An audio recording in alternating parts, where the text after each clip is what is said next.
প্রিয় শিক্ষার্থী বন্ধুরা সবাই কেমন আছো?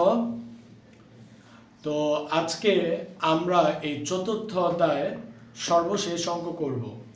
এই চতুর্থ অধ্যায়ে আরেকটি অঙ্ক আমি তৈরি করেছি, যা গতকালকে আমি ছবি তুলে ফেসবুকে গ্রুপে দিয়েছিলাম উত্তরগুলো এবং প্রশ্নটাও দিয়ে দিয়েছিলাম। এবং আমার মনে হয় তোমরা 9-10-এর, ঠিক আছে, 9-এর হোক বা 10-এর হোক, দুটো শ্রেণীর স্টুডেন্টরাই এরকম বড় কোশ্চেন হয়তোবা এই চ্যাপ্টারে আগে কখনো দেখো নাই বা পাও নাই। আসলে কি এরকম বড় অঙ্ক কখনো কোনো পরীক্ষায় আসবে না। তোমার স্কুল লেভেলে পরীক্ষা হোক বা এসএসসি পরীক্ষা হোক, কোনো পরীক্ষাতে তোমার এত বড় কোশ্চেন কখনো আসবে না, এত করণীয় কখনো চাবে না। কিন্তু আমি এই অঙ্কটার মাধ্যমে সব ধরনের প্যাচ আমি তুলে ধরছি, অনেক ধরনের প্যাচই আমি তুলে ধরছি, যা অনেক স্টুডেন্টের কনফিউশন ফেলা যায় অনেক সময়, ঠিক আছে, অনেক সময় কনফিউশন ফেলে দেয়, অনেক সময় এলোমেলো হয়ে যায় যে কোনটা কিভাবে হইব। তো সে কারণে সব ধরনের প্যাচই এই অঙ্কে আসে, তবে এই বড় অঙ্কটা কখনো আসবে না। কিন্তু এই অঙ্কের মধ্যে দুই একটা প্যাচ তোমাদের পরীক্ষায় আসতে পারে।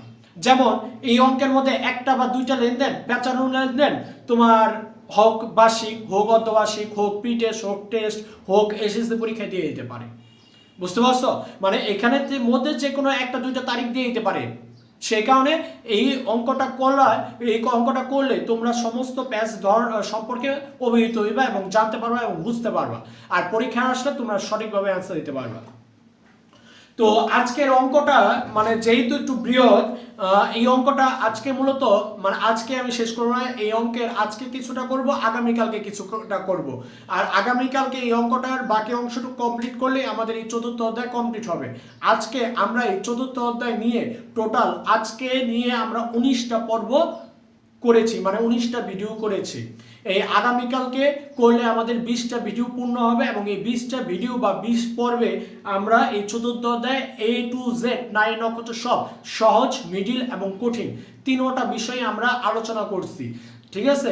এবং এই চতুর্থ অধ্যায়ের এর বাইরে তোমাদের এসএসসি পরীক্ষা হোক, প্রি টেস্ট হোক, টেস্ট হোক, অর্ধবার্ষিক হোক, বার্ষিক হোক, কোনো পরীক্ষায় এর বাইরে কোনো প্যাচ কোনো কিছু আসবে না।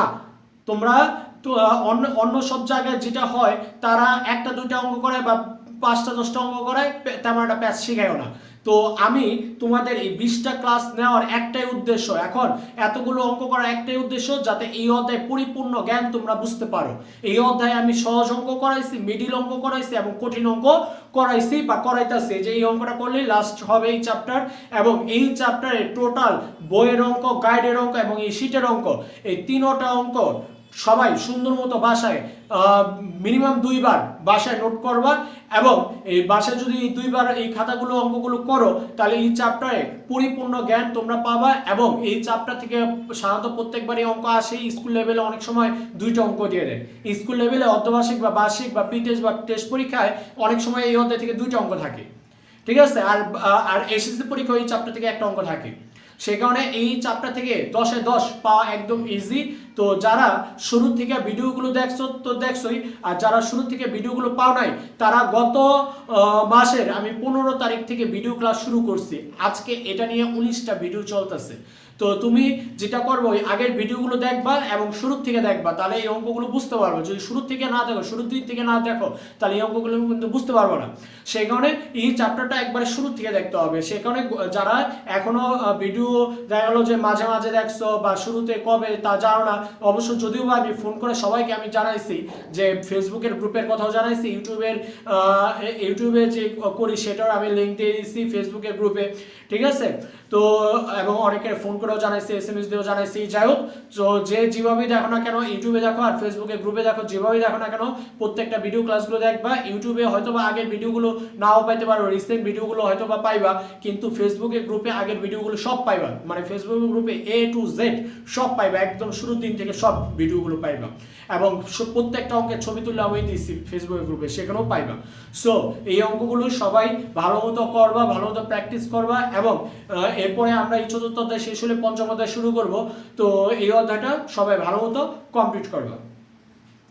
আর প্রত্যেকটা অঙ্কে আমি যেটা হয় প্রশ্ন পড়ি এবং বুঝাই, প্রশ্নটা পড়ার সাথে সাথে প্রত্যেকটা লেনদেন বুঝাই, তারপরে করণীয় কি চাইছে সেটা নিয়ে আলোচনা করি, এরপর বোর্ডে অঙ্ক করে দেই, তারপরে বুঝাই, তারপরে আবার ছবি মানে আমি যে একটা খাতায় করি সেটা ছবি তুলে তারপরে তোমাদের গ্রুপে অথবা ফেসবুক গ্রুপে দিয়ে দিই অথবা ইউটিউবে দিয়ে দেখে দিই ভিডিওতে।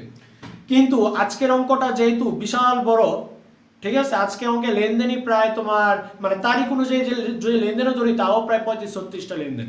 সেই কারণে এগুলো নিয়ে যদি এখন আলোচনা করি আসলে মূল অঙ্কের বিষয় তুমি ভুলে যাবে না বা মূল অঙ্কেই তুমি পেঁচা লাগবে। সেই কারণে আজকে আমি যেটা করব, এখন কোশ্চেনটা জাস্ট অনলি একবার পড়বো, কোনো বুঝাবো না, জাস্ট একবার পড়বো।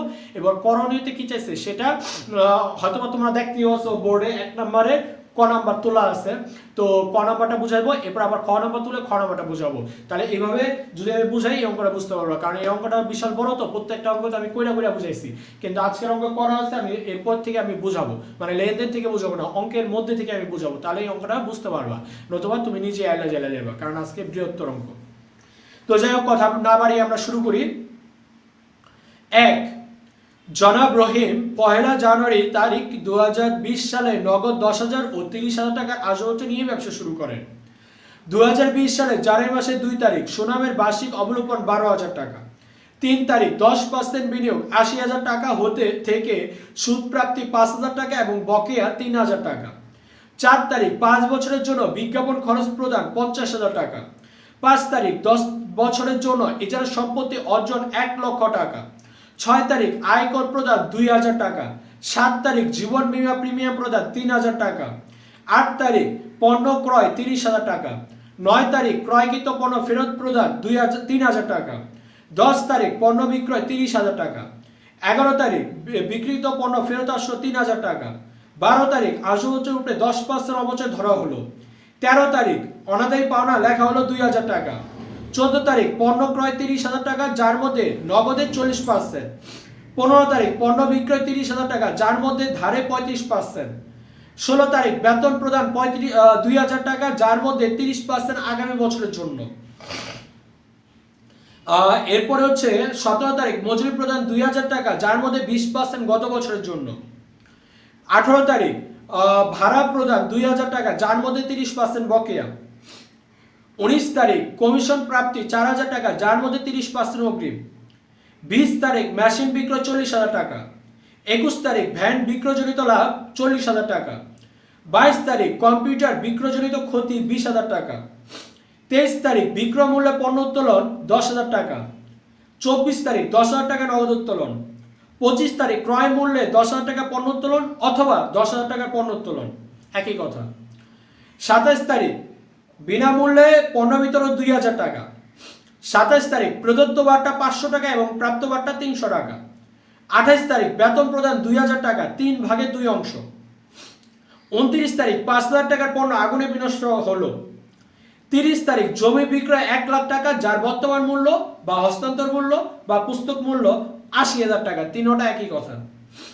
31 তারিখ শেয়ার বিক্রয় 2 লাখ টাকা, যার বর্তমান মূল্য, হস্তান্তর মূল্য বা পুস্তক মূল্য 1,80,000 টাকা। 31 তারিখ চেকে পণ্য বিক্রয় 30,000 টাকা, বার্তা 5%। আবার 31 তারিখ পণ্য গবেষণা ব্যয় 30,000 টাকা, যা 3 বছরের জন্য। এরপরে আবার 31 তারিখ সঞ্চয় বছর ভাগানো হলো 50,000 টাকা। তাহলে বুঝতেই পারছো কত বড় অঙ্ক, মানে প্রশ্ন। আসলে এই প্রশ্নটা আমি নিজেই তৈরি করেছি। করণীয় কতে কি চাইছে, মূলধন জাতীয় লেনদেনের পরিমাণ নির্ণয় করো। মূলধন জাতীয় লেনদেন মানে কি?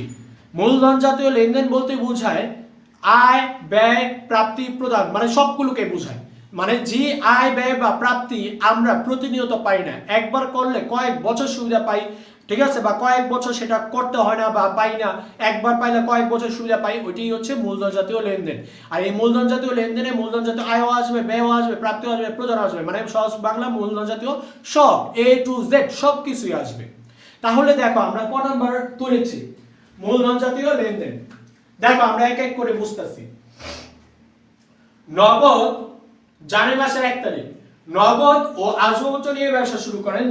নগদ আছে 10,000, আসবাবপত্র আছে 30,000, 10 আর 30 মিলে কত হলো 40,000। এটা মানে কি, মালিক নগদ কি প্রতিনিয়ত দিবে না, প্রতিনিয়ত দেবে না, বিধায় এটা মূলধন জাতীয় প্রাপ্তি। আর আসবাবপত্র এখন বলতে পারো যে স্যার আসবাবপত্র তো দিছে কিন্তু কত হইতেছে, আসবাবপত্র তো নগদ না, আসবো তো নগদ না হলেও এখানে আসবে। কেন? কারণ আসবাব হচ্ছে একটা স্থায়ী সম্পদ, ঠিক আছে, কিন্তু ওই স্থায়ী সম্পদ কে দিচ্ছে? মালিক। আর মালিক যাদের তাই কি মূলধন, আর মূলধন মানেই মূলধন জাতীয় প্রাপ্তি, কারণ এখানে আমরা প্রতিনিয়ত সেটা পাই না। তাহলে নগদ মালিক প্রতিনিয়ত দেবে না, আসবাব তো মালিক প্রতিনিয়ত দেবে না, বিধায় এই দুইটাই হচ্ছে তোমার মূলধন জাতীয় প্রাপ্তি। ও আরেকটা কথা বলে রাখি, আসবাব হচ্ছে আনেন, এটা কিন্তু মূলধন জাতীয় প্রাপ্তি প্লাস মূলধন জাতীয় ব্যয়। এখন প্রশ্ন হচ্ছে কেন? কারণ আসবাব হচ্ছে মালিক আনছে, যাবে দেখি আসবাব হচ্ছে হিসাব ডেবিট, মূলধন হিসাব ক্রেডিট, মূলধন হিসাব ক্রেডিট, বিধায় এটা মূলধন জাতীয় প্রাপ্তি। আর আসবাব হচ্ছে ডেবিট, আসবাব হচ্ছে কি মালিক প্রতিদিন দেবে? দেবে না, এক নাম্বার কথা। দুই নাম্বার কথা, আসবাব হচ্ছে কিন্তু সুবিধা অনেক বছর পাবো, বিধায় এটা একটা স্থায়ী সম্পদ, আর স্থায়ী সম্পদকে কি বলা হয়? মূলধন জাতীয় ব্যয়।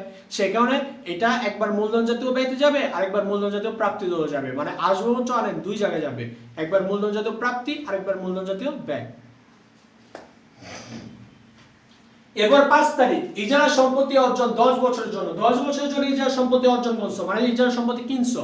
যেমন কারো এক সম্পত্তি তুমি 10 বছরের জন্য নিজের অধিকারে আনছো, এটাও নিশ্চয়ই প্রতিনিয়ত আনবা না, একবার আনলে কয়েক বছর সুবিধা পাইবা, এটাও মূলধন জাতীয় প্রাপ্তি, এই সরি ব্যয়, এটা মূলধন জাতীয় ব্যয়, কারণ এটা আমরা প্রতিদিন কিনবো না, মূলধন জাতীয় ব্যয়। মেশিন বিক্রয়, মেশিন হলো স্থায়ী সম্পদ, আর স্থায়ী সম্পদ বিক্রয়কে কি বলা হয়? মূলধন জাতীয় প্রাপ্তি। ভ্যান বিক্রয় জনিত লাভ, ভ্যান বিক্রয় জনিত লাভ, স্থায়ী সম্পদ বিক্রয় জনিত লাভ, স্থায়ী সম্পদ বিক্রয় জনিত লাভ কে কি বলা হয়? মূলধন জাতীয় আয়।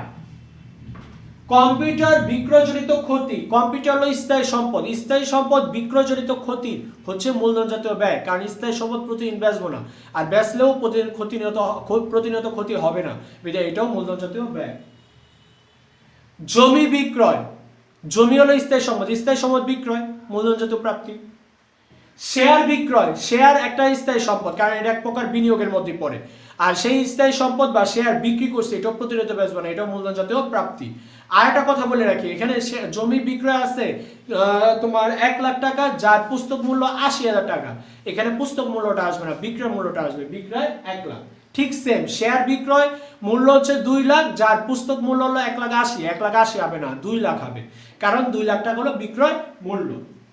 আর লাস্ট 31 তারিখ হলো সঞ্চয়পত্র ভাঙানো হলো। সঞ্চয়পত্র এক প্রকার বিনিয়োগ, আর বিনিয়োগ প্রতিনিয়ত ভাঙানো না। এখন ভাঙানো বলতে কি বোঝায়? যেমন ওই যে অনেকে বলে না যে সমিতি ভাঙ্গা একটা ফ্রিজ কিনছি, মানে কি? মানে হচ্ছে প্রতিনিয়ত একটা করে টাকা জমা দেয়, টাকা জমা দেয়, টাকা জমা দেয়, ওইটা হলো সমিতি। বাজারে বিভিন্ন দোকানদাররা এটা করে থাকে। তো এই সমিতি 1 বছরের জন্য সারাদ করা হয়, 1 বছরের পরে তুমি টাকাটা উঠে নিয়ে যাও। ধরো 1 বছর তুমি জমা দিবা 50,000, উঠাইবা ধরো 55,000 বা 60,000, মানে 5 বা 10,000 টাকা কি লাভ পাইবা। তাহলে এই যে সমিতি, এই সমিতিটা কি প্রতিনিয়ত ভাঙবা? প্রতিনিয়ত ভাঙবা না, ওই বছরে একবারই ভাঙবা, বিধায় এটাও কি মূলধন জাতীয় প্রাপ্তি, কারণ এটা এক প্রকার বিক্রয় বোঝায়, স্থায়ী সম্পদ বিক্রয়কে বোঝায়। তাহলে কয় তারিখ আসবে? 1 তারিখ নগদ আসবো আনেন, 5 তারিখ ইজারা সম্পত্তি অর্জন ব্যয়, 20 তারিখ মেশিন বিক্রয়, 21 তারিখ ভ্যান বিক্রয় জনিত লাভ, 22 তারিখ কম্পিউটার বিক্রয়িত ক্ষতি, 30 তারিখ জমি বিক্রয়, 31 তারিখ শেয়ার বিক্রয়, আবার 31 তারিখ সঞ্চয়পত্র ভাঙানো হলো। এই কয়টা আমরা প্রতিনিয়ত করব না, এইটি হচ্ছে মূলধন জাতীয় লেনদেন।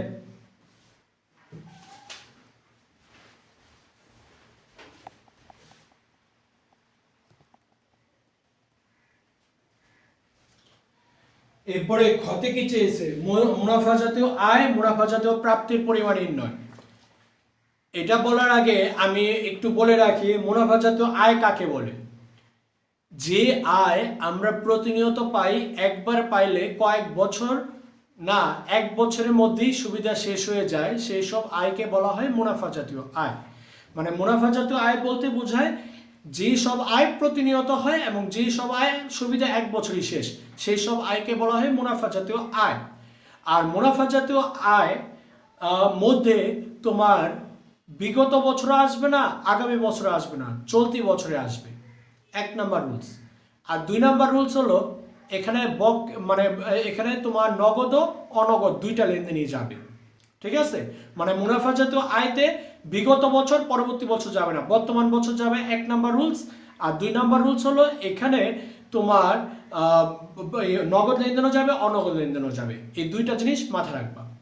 আর মুনাফা জাতীয় প্রাপ্তি কি? যে প্রাপ্তি আমরা প্রতিনিয়ত পাই, যে প্রাপ্তির সুবিধা এক বছরে শেষ হয়ে যায়, সেই সব প্রাপ্তিকে মুনাফা জাতীয় প্রাপ্তি বলে। তবে মুনাফা জাতীয় আয় মানেই মুনাফা জাতীয় প্রাপ্তি।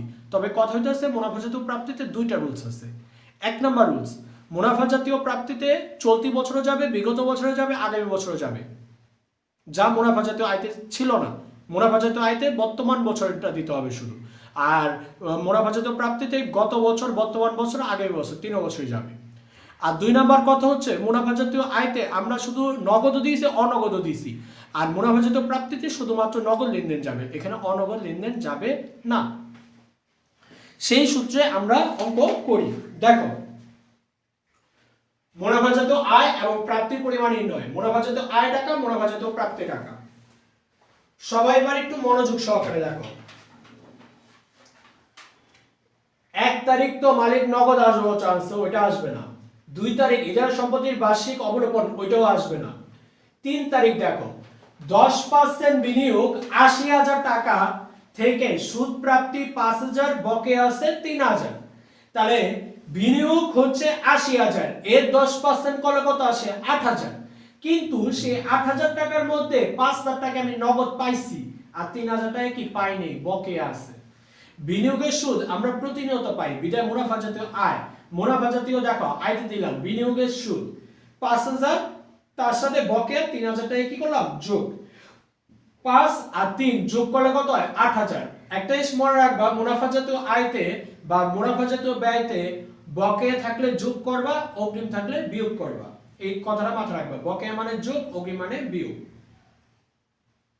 তাহলে বিনিয়োগের সুদ 5,000, তার সাথে 3,000 টাকা বকেয়া, তাহলে 5 আর 3 মিলে কত হলো? 8,000 টাকা। কিন্তু একটা জিনিস চিন্তা করো, বিনিয়োগের সুদ আমি নগদে পাইছি কত? নগদে কিন্তু 5,000 টাকা পাইছি, কারণ 3,000 টাকা বকেয়া আছে, তাহলে নগদে পাইছি কত? 5,000। বিদায় মুনাফা জাতীয় প্রাপ্তিতে দেখো বিনিয়োগের সুদ দিলাম 5,000, মানে মুনাফা জাতীয় আয়তে গেল 8,000, কিন্তু প্রাপ্তিতে গেল কত? 5,000। কারণ 8,000 টাকার মধ্যে আমি ক্যাশ পাইছি 5,000 আর 3,000 টাকা বকেয়া। আয় 8,000, কিন্তু প্রাপ্তি কত? 3,000। এরপর হচ্ছে তোমার 10 তারিখ, পণ্য বিক্রয় 30,000, পণ্য বেচার টাকা পাইছে, আর পণ্য আমরা প্রতিনিয়ত বেচি, বিদায় মুনাফা জাতীয় আয় তো পণ্য বিক্রয় 30,000 দিছি, মুনাফা জাতীয় প্রাপ্তি তো আমরা পণ্য বিক্রয় 30,000 টাকায় দিছি, কারণ 30,000 টাকা গণ্য আমি পাইছি। 11 তারিখ বিক্রিত পণ্য ফেরত আসলো 3,000 টাকা। বিক্রিত পণ্য যদি ফেরতই আসে তাহলে কি আয় বাড়ে নাই কমে? কমে, কারণ আমি যত বেচুন তত আয় বাড়বে, আর সেই বিক্রিত পণ্য ফেরত আসলে কি আয় কমবে, যার কারণে বিক্রয় ফেরত কি করে? আয় হ্রাস করে, যার কারণে মুনাফা জাতীয় আয়তে দিলাম বিক্রয় ফেরত টাকা 3,000, ব্র্যাকেট দিয়ে মানে কি ওটা বিয়োগ হবে। আর এটা অনগদ লেনদেন। কেমনে অনগদ লেনদেন? কারণ ধারে বিক্রিত পণ্য ফেরত আসে সাধারণত, তাহলে বিক্রয় ফেরত বলতে আমরা কি বুঝি? ধারে বিক্রিত পণ্য ফেরত আসে, আর ধারে বিক্রিত পণ্য ফেরত আসলে যাবে কি বিক্রয় ফেরত ডেবিট, দেনাদার হিসাব ক্রেডিট। সেখানে কোনো নগদ বা ব্যাংক কথাটা উল্লেখ নাই, সে কারণে এটা হচ্ছে অনগদ লেনদেন। আর অনগদ লেনদেন হওয়ার কারণে এটা মুনাফা জাতীয় প্রাপ্তিতে যাবে না। তাহলে বিক্রয় ফেরত কি অলরেডি মুনাফা জাতীয় আয়তে বিয়োগ হবে, কিন্তু মুনাফা জাতীয় প্রাপ্তিতে যাবে না। এরপরে দেখো 15 তারিখ, পণ্য বিক্রয় 30,000, যার মধ্যে 35% ধারে, মানে পণ্য বেচছি, প্রতিনিয়ত পণ্য বেচছি, মুনাফা জাতীয় আয়তে পণ্য বিক্রয় 30,000 দিলাম, কিন্তু মুনাফা জাতীয় প্রাপ্তিতে কি করলাম? পণ্য বিক্রয় 30,000 গুণ 65% করলাম। কেন 65% করলাম? কারণ এই 30,000 টাকার মধ্যে 35% ধারে, মানে 35% আমি টাকা পাই নাই, তাই টাকা পাইছি কয় পার্সেন্ট? কারণ পণ্য বিক্রয় 30,000 টাকা গণ্য আমি পাই নাই, 30,000 এর মধ্যে 35% ধারে, তাহলে 65% পাইছি। তাহলে 65% পাইছি, তাহলে মুনাফা জাতীয় প্রাপ্তিতে সেই পণ্য বিক্রয় 30,000 গুণ 65% দিন, কারণ 65% আমি গণ্য টাকা পাইছি, তাই 30,000 65% করলে কত আসে? 19,500 টাকা।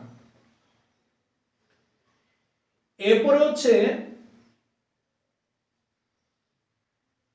19 তারিখ, দেখো কমিশন প্রাপ্তি 4,000, যার মধ্যে 30% অগ্রিম। তাহলে কমিশন প্রাপ্তিতে 4,000 টাকারে 130 দেয়া ভাগ দিছি, 100 দেয়া গুণ করছি, আইছে 3,076 টাকা। এখন এটা কেমনে হইছে? একটা জিনিস মনে রাখবা যে কি বলছে, কমিশন প্রাপ্তি যার মধ্যে 30% অগ্রিম, মানে কি কমিশন আগে 100% পাইছি, তার সাথে 30% আরো বেশি পাইছি, তাহলে 100 পাইছি আর 30% বেশি পাইছি, তাহলে এই মিলে পাইছি কত 130%। তাহলে 4000 টাকা কয় পার্সেন্ট টাকা 130% টাকা, মিলে 4000 কে 130 দিয়ে ভাগ 100 দিয়ে গুণ, কারণ 100% হলো এই বছরের, মিলে 100 দিয়ে গুণ করলে কত পাইলাম 3076 টাকা। কিন্তু মুনাফাজাত প্রাপ্তিতে পণ্য বিক্রয় কত হবে 4000 টাকাই হবে। জিনিসটা আবার আমি বলতাছি, কি বলছে কমিশন প্রাপ্তি 4000 যার মধ্যে 30% অগ্রিম, মানে কি আমি কমিশন যা পাইতাম তা তো পাইছি মানে 100% পাইছি, তার লগে আরো 30% বেশি পাইছি, তাহলে 100% পাইছি আর 30% বেশি পাইছি, তাহলে 100 আর 30 পাইছি কত 130%, 130 দিয়া ভাগ আর 100 দিয়া গুণ, কারণ 100% হলো এই বছরের জন্য, 100 দিয়া গুণ, তাহলে 130 দিয়া ভাগ 100 দিয়া গুণ করলে কত আসে 3076। আর টোটাল কমিশন প্রাপ্তি 4000 টাকা কি মুনাফা জাতীয় প্রাপ্তিতে যাবে। এরপরে বিক্রয় মূল্যে পণ্য উত্তোলন, বিক্রয় মূল্যে পণ্য উত্তোলনে যাবে দেখি উত্তোলন হিসাব ডেবিট, বিক্রয় হিসাব ক্রেডিট। উত্তোলন ডেবিট, বিক্রয় ক্রেডিট, বিক্রয় বাবদ আয় হয়, যার কারণে মুনাফা জাতীয় আয়তে বিক্রয় মূল্যে পণ্য উত্তোলন গেছে, কিন্তু ওইটা মুনাফা জাতীয় প্রাপ্তিতে যায় নাই। কেন যায় নাই? কারণ ওইটা তো অনগদ লেনদেন, কারণ বিক্রয় মূল্যে পণ্য উত্তোলনে যাবে দেখি উত্তোলন হিসাব ডেবিট, বিক্রয় হিসাব ক্রেডিট। উত্তোলন ডেবিট, বিক্রয় ক্রেডিট, সেখানে কোনো নগদ নাই, সে কারণে এটা মুনাফা জাতীয় প্রাপ্তিতে যাবে না। এরপরে বার্তা প্রাপ্তি, বার্তা প্রাপ্তি মুনাফা জাতীয় আয়তে গেছে কিন্তু প্রাপ্তিতে যায় নাই। কেন? কারণ বার্তা প্রাপ্তি যাবে দেখি পাওনাদার ডেবিট, প্রাপ্ত বার্তা ক্রেডিট, সেখানে কোনো নগদ পাই নাই। এরপরে দেখো তাহলে প্রাপ্ত বার্তা যাবে দেখি পাওনাদার হিসাব ডেবিট, প্রাপ্ত বার্তা ক্রেডিট, সেখানে কিন্তু আমরা বার্তা প্রতিনিয়ত পাই, বিদায় মুনাফা জাতীয় আয়তে গেল, কিন্তু এই বার্তা কিন্তু আমরা নগদে পাই নাই, যার কারণে এটা মুনাফা জাতীয় প্রাপ্তিতে যায় নাই। And last চেকে বিক্রয় 5% বার্তায়, আমরা জানি ক্রয় বিক্রয় বার্তা কি করতে হয় বিয়োগ করে দিতে হয়, কারণ এটা কারবারি বার্তা। সেখানে দেখো চেকে বিক্রয় 30,000 এর 95% বসছি। কেন? কারণ 100% বেচছি 100%, তার মধ্যে 5% বার্তা, তাহলে আমি টাকা পাইছি কত 95%, কারণ 100% এর মধ্যে আমি 5% ছেড়ে দিলাম, তাহলে আমি পাইলাম কত 95%। সেখানে 30,000 এর 95% করলাম 28,500, ওইখানেও 30,000 95 চেকে বিক্রয় 28,500। এখানে তুমি চাইলে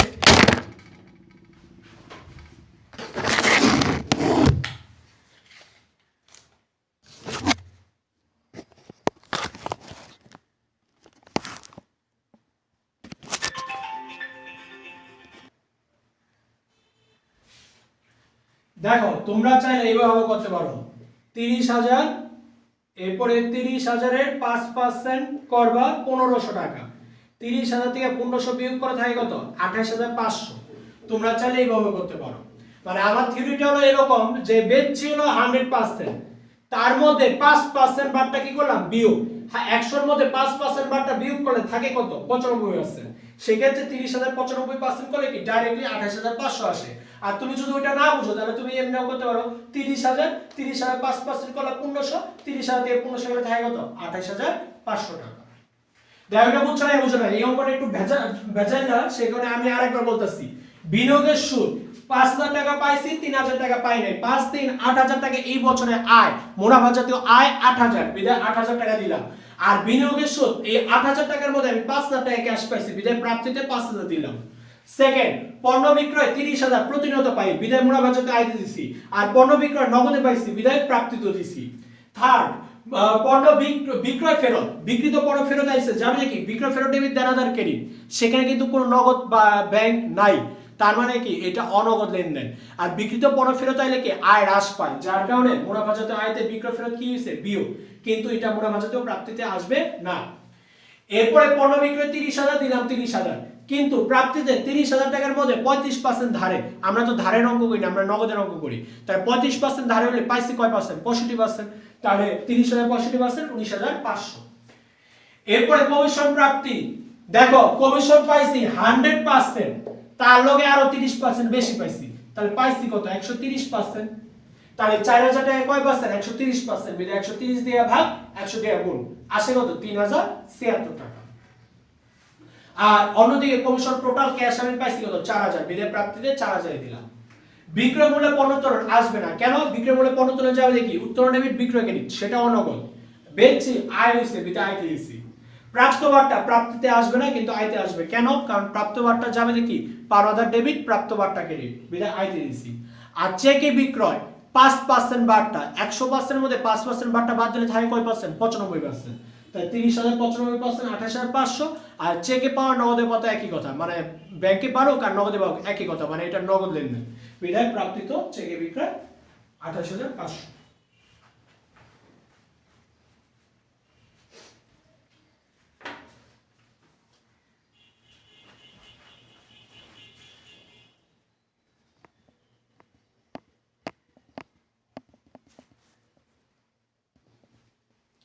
দেখো একটু আগে আমরা করলাম ক খ, তো গ ঘ আর ছ এই তিনটা অংশ আমরা কালকে করব, আগামী কালকে।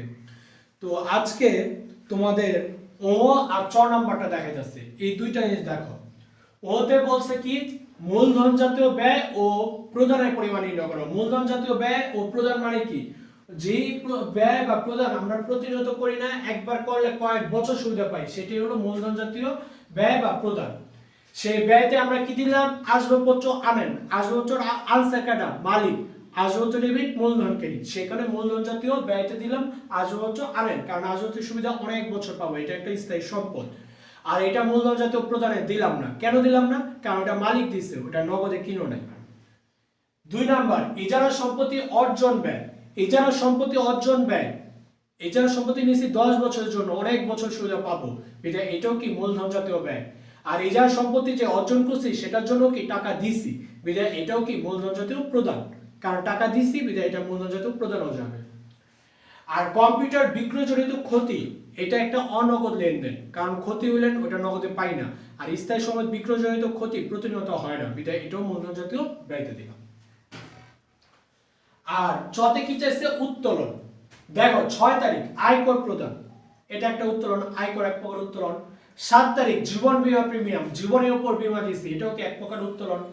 23 তারিখ বিক্রয় মূল্যে পণ্য উত্তোলন, 24 তারিখ নগদ উত্তোলন, 25 তারিখ ক্রয় মূল্যে পণ্য উত্তোলন, এগুলো সবই কি উত্তোলন। আর উত্তোলনের ফলে কি মালিকানা সত্ত্ব হ্রাস পায়। তো এই হচ্ছে এই অঙ্কের ক খ ঙ চ, মানে আজকে হলো 4টা অংশ করলাম, আরো 3টা অংশ আছে গ ঘ আর ছ। এই 3টা অংশ আগামী ক্লাসে মানে আগামী কালকে আলোচনা করব। সো সবাই ভালো থেকো, সুস্থ থেকো, আজ এই পর্যন্তই। এটি হচ্ছে 1-এর ক,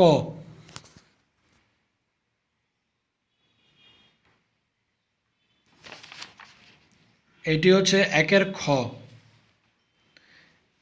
এটি হচ্ছে 1-এর গ,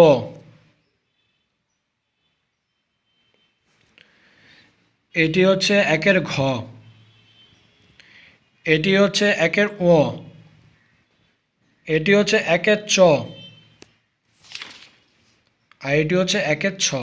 সবাই ভালো থেকো, সুস্থ থেকো।